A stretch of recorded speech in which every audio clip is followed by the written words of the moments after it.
Hi hello ನಮಸ್ಕಾರ. ನಾನು last week Madrasi ಅನ್ನೋ ಮೂವಿಗೆ ಹೋಗಿದ್ದೆ. ಅದಕ್ಕೂ ಮತ್ತೆ ಸಪ್ತಸಾಗರದಾಚೆಯಲ್ಲೋ ಈ ಎರಡು ಸಿನಿಮಾಗೂ ಒಂದು ಕನೆಕ್ಷನ್ ಇದೆ. ಆ ಕನೆಕ್ಷನ್ ಬಗ್ಗೆ ಹೇಳ್ತಾ ಹೋಗ್ತೀನಿ ನಾನು. ನೀವು ಸಪ್ತಸಾಗರದಾಚೆ ಎಲ್ಲೋ ಕ್ಲೈಮ್ಯಾಕ್ಸ್ ನೋಡಿದಿರಾ ಅಲ್ವಾ? ಸೊ ಅದರಲ್ಲಿ ಏನ್ ಮಾಡ್ತಾರೆ, ರಕ್ಷಿತ್ ಶೆಟ್ಟಿ ಅವರು ಸಮುದ್ರದೊಳಗಡೆ ಹೋಗ್ತಾ ಇರ್ತಾರೆ, ರುಕ್ಮಿಣಿ ವಸಂತ್ ಅವ್ರು ಒಂದ್ ಕಡೆ ಇರ್ತಾರೆ. ಸೊ ಇಷ್ಟ ಮಾತ್ರ ನೋಡಿದ್ರಿ, ಇದು ಕ್ಲೈಮ್ಯಾಕ್ಸ್ ಎಂಡ್ ಆಗಿತ್ತು. ಸೊ ಇದ್ರ ನೆಕ್ಸ್ಟ್ ಪಾರ್ಟ್ ಇದಾದ್ಮೇಲೆ ಏನಾಯ್ತು, ಇವ್ರು ಮದ್ರಾಸಿಗೆ ಹೆಂಗೋದ್ರು ಅಂತ ಕಾನ್ಸೆಪ್ಟ್ ಇದು.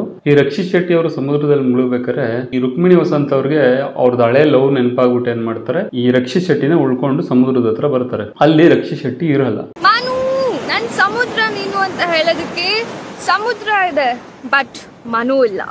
ಸೊ ನಾನ್ ನನ್ ಮನುನ್ ಹುಡ್ಕೊಂಡು ನೆಕ್ಸ್ಟ್ ಸಮುದ್ರ ಹೋಗ್ತಿದ್ದೀನಿ. ಸೊ ಅವಾಗ ಹುಡುಕ್ತಾ ಹೋದಾಗ ರುಕ್ಮಿಣಿ ವಸಂತ್ ಅವ್ರಿಗೆ ಏನಾಗುತ್ತೆ, ಈ ರಕ್ಷಿತ್ ಶೆಟ್ಟಿ ಅವರು ಸಮುದ್ರದೊಳಗಡೆ ಹೋದ್ರು ಅಂತ ಯಾರೋ ಒಬ್ರು ಹೇಳ್ತಾರೆ. ಅವಾಗ ರುಕ್ಮಿಣಿ ವಸಂತ್ ಅವ್ರು ಏನ್ ಮಾಡ್ತಾರೆ, ಒಂದು ಬೋಟ್ ತಗೊಂಡು ರಕ್ಷಿತ್ ಶೆಟ್ಟಿನ ಹುಡುಕ್ತಾ ಹೋಗ್ತಾರೆ. ಸೊ ಹುಡುಕ್ತಾ ಹೋದಾಗ ಏನಾಗುತ್ತೆ, ಸೊ ಬೋಟ್ ಅಚಾನಕ್ ಆಗಿ ಮುಚ್ಕೊಬಿಡುತ್ತೆ. ಇವರು ಕಣ್ಬಿಟ್ಟು ನೋಡಿದ್ರೆ ರುಕ್ಮಿಣಿ ವಸಂತ್ ಅವರು ಮದ್ರಾಸಲ್ಲಿ ಇರ್ತಾರೆ. ಅಲ್ಲಿ ಎಷ್ಟೋ ಜನ ನೀವ್ಯಾರು ಇಲ್ಲಿ ಯಾಕೆ ಬಂದ್ರಿ, ಎಲ್ಲಿಯವರು ನೀವು ಅಂತ ಕೇಳಿದಾಗ ಸೊ ಅವ್ರಿಗೆ ಇಂದ್ಲದೆಲ್ಲ ಮರ್ತೋಗ್ಬಿಟ್ಟಿರುತ್ತೆ.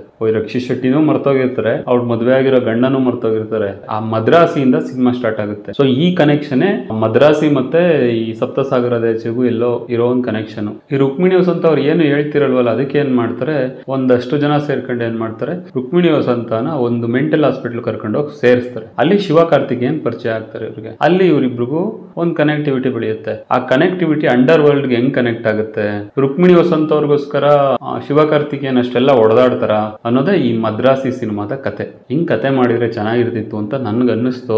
ಸೊ ಹಿಂಗಿಲ್ಲ ಕತೆ ಆಕ್ಚುಲ್ ಆಗಿ.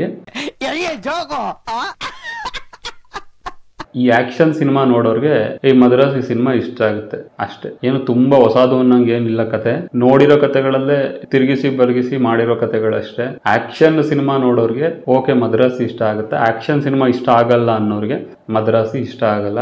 ಇಷ್ಟೇ. ಆಕ್ಷನ್ ಇಷ್ಟಪಡೋದಾದ್ರೂ ಸಿನಿಮಾ ನೋಡಿ, ಆಕ್ಷನ್ ಇಷ್ಟಪಡ್ಲಿಲ್ಲ ಅಂತಂದ್ರೆ ನಿಮಗ್ ಬಿಟ್ಟಂತದ್ದು.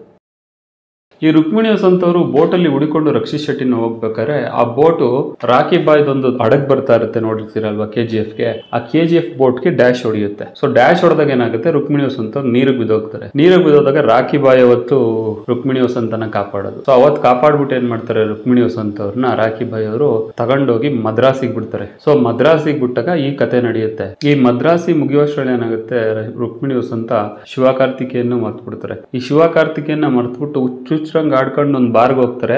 ಅಲ್ಲಿ ರಾಕಿ ಬಾಯ್ ಸಿಗ್ತಾರೆ. ಸೊ ರಾಕಿ ಬಾಯ್ ಇಲ್ಲೇನ್ ಮಾಡ್ತಿದ್ದಾರೆ, ಇವ್ರು ನನ್ನ ಅಡಗಲ್ ಕಾಪಾಡಿದ್ರಲ್ವಾ ಅಂತ ಹೋಗಿ ಮಾತಾಡಿದಾಗ ಅದೇ ಟಾಕ್ಸಿಕ್ ಸಿನಿಮಾ ಶೂಟಿಂಗ್ ನಡೀತಿರುತ್ತೆ. ಸೊ ಅಲ್ಲಿ ಏನ್ ಮಾಡ್ತಾರೆ, ರಾಕಿ ಬಾಯ್ ಅವರು ಹೀರೋಯಿನ್ ಯಾರನ್ನ ಹುಡ್ಕೋಣ ಅಂತ ಅನ್ಕೊಂತಿದ್ದಾಗ ಇದೇ ರುಕ್ಮಿಣಿ ವಸಂತ್ ಅವ್ರನ್ನ ಎತ್ಕೊಂಡು ಟಾಕ್ಸಿಕ್ ಹಾಕೊಳ್ತಾರೆ. ಇದೇ ಸಿನಿಮಾ. ಹಿಂಗೆಲ್ಲ ಸಿನಿಮಾಗಳು ನಡೆದ್ರೆ ಚೆನ್ನಾಗಿರುತ್ತೆ ಅಂತ ನನಗನ್ನಿಸ್ತಷ್ಟೇ. ಓಕೆ ಫ್ರೆಂಡ್ಸ್, ಬಾಯ್.